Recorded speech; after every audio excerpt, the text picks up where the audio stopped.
kau ku rindu. Dengan minyak yang baru urapiku,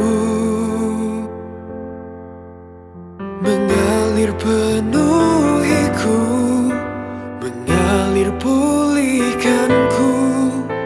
Kuasamu bebaskan hidupku. Datang Roh Kudus, kau ku rindu. Dengan minyak yang baru urapiku. Poin pertama saya sampaikan taat kepada Tuhan. Di sini katakan bahwa kita harus taat pada Tuhan. Jadi murid-murid Tuhan Yesus ini taat. Jadi tidak ada satupun murid-murid Tuhan Yesus bertanya sama Tuhan, Tuhan, kamu kok nggak ikut? Kok nggak ikut? Tuhan, kau naik apa nanti ke seberang ke sana? Bagaimana caramu Tuhan? Kok bisa ke sana? Gitu. Kenapa kau nggak ikut bersama dengan kami? Tidak satupun murid Tuhan Yesus yang bertanya. Tuhan seperti itu. Ya. Sedikit review kita ke belakang di ayat yang 30. Nah, itu katakan bahwa Yesus memberi makan 5.000 orang.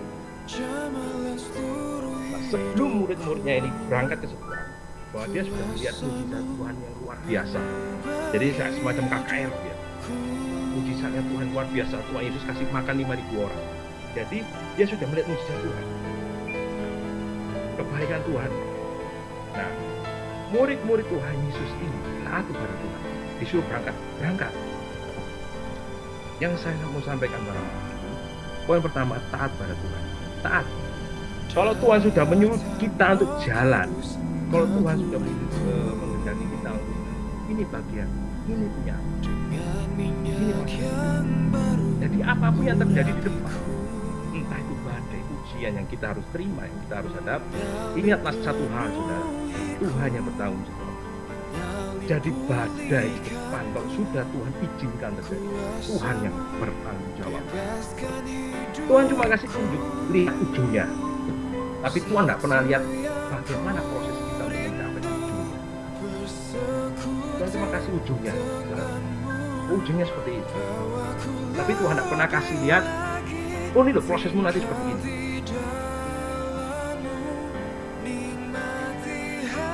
Tuhan mau kita taat. Percaya, taat. Kalau Tuhan sudah menyuruh jalan, kita melangkah. Nah, pada saat tengah malam, badai mulai datang menggoncang kapal itu. Saya percaya badai itu,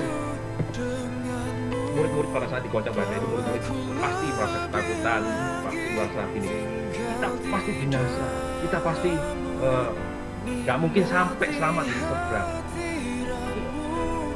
Mereka lupa bahwa dia barusan saja melihat mujizat Tuhan yang luar biasa. Tuhan memberi makan 5.000 orang. Tapi lewat badai yang mereka hadapi, mereka lupa. Oh, Tuhan bisa memberi makan. Dia lupa akan mujizat Tuhan. Tuhan punya kuasa untuk menolong mereka. Jadi mereka ketakutan. Saya yakin begitu juga dengan kita saat ini. Kita berada di kapal masing-masing. Saya yakin badai yang kita hadapi saat ini, kita merasa ketakutan. Saat ini Tuhan cuma mau taat. Apapun yang terjadi, kalau Tuhan sudah menghendaki, Tuhan pasti yang bertanggung jawab. Ingat saudara, Tuhan saya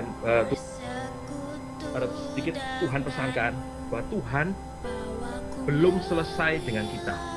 Mungkin lewat badai yang kita alami saat ini, krisis pandemi corona saat ini membuat kita down, kita lemah, kita kecewa. Mungkin kita sebelumnya kita punya rencana yang begini saya akan nanti begini, saya nanti begini. Tapi begitu badai datang dengan pandemi corona, kita merasa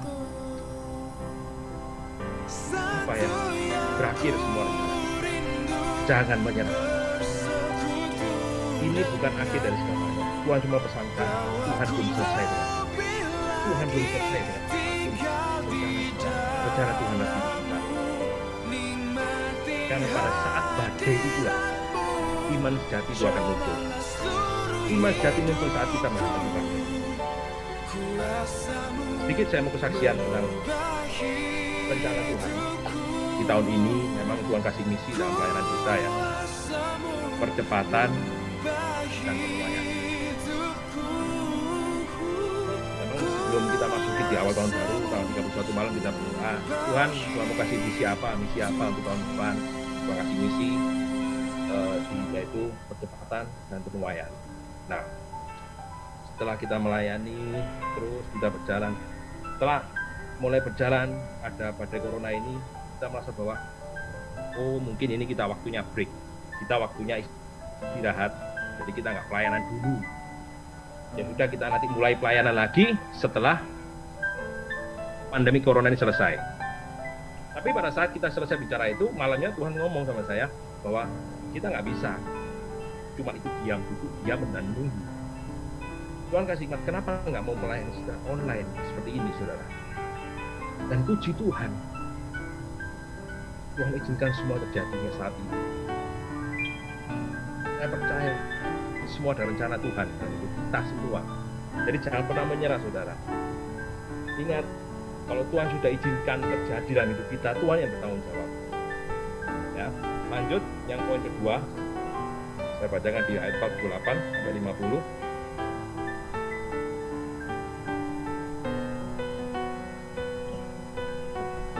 Ketika ia melihat betapa payahnya mereka mendayung karena angin sakal, maka kira-kira jam 3 malam, ia datang kepada mereka berjalan di atas air, dan ia hendak melewati mereka.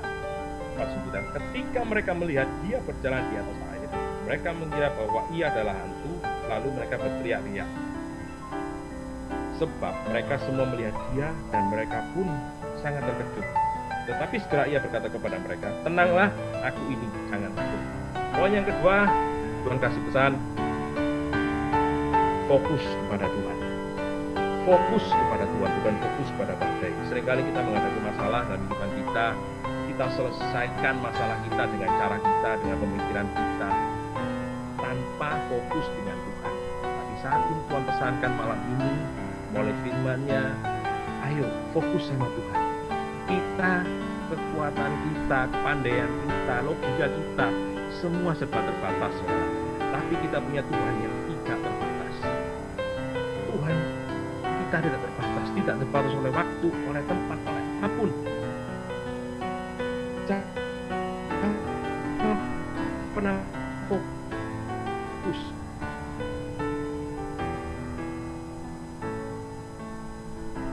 Nah, sering iman, tapi pada fokus dengan apa yang kita hadapi, juga dengan iman kita kembali pada Tuhan.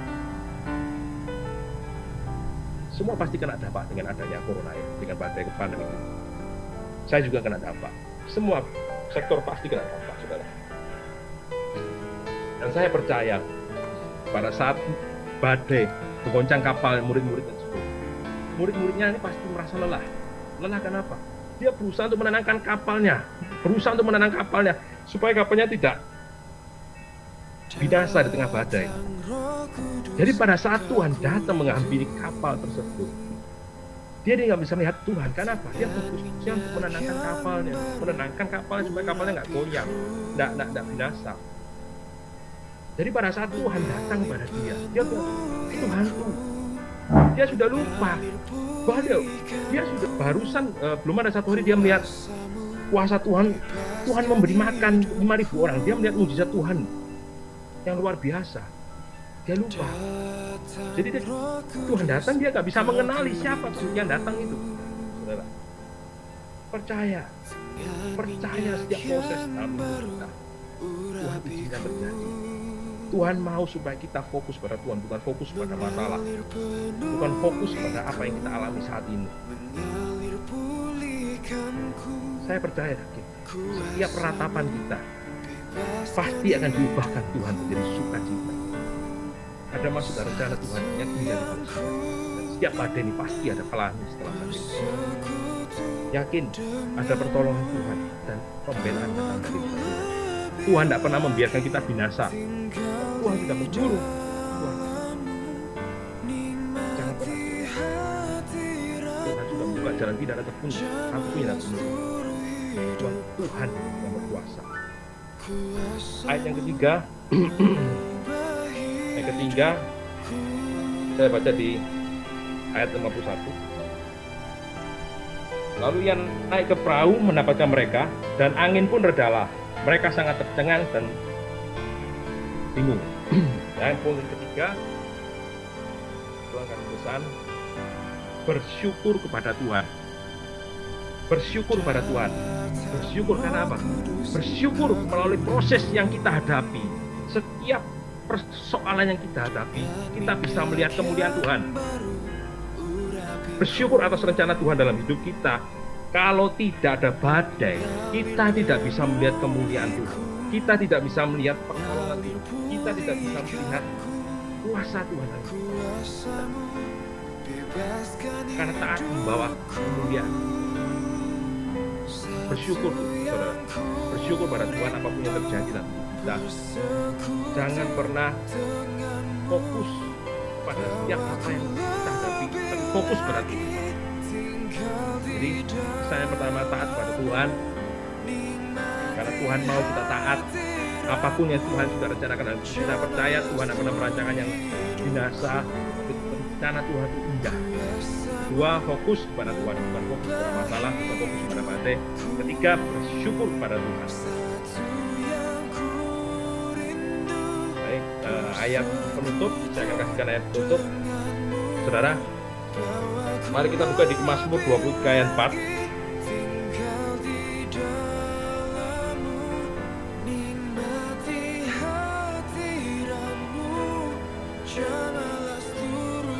Mazmur 23 ayat 4. Sekalipun aku berjalan dalam lembah kekelaman, aku tidak takut bahaya, sebab Engkau besertaku. Gadamu dan tongkatmu, itulah yang menghibur aku. Kalau saya boleh artikan dalam KJV, King James Version dalam bahasa Inggrisnya, ini artinya lebih dalam. Kalau saya boleh artikan, though I walk through the valley of the shadow of the death, I will fear no evil, for thou art with me. Thy rod and thy staff, they comfort me. Nah, saya garis bawahi di sini. Though I walk through the valley of the shadow of the death. Bayangan kematian, saudara.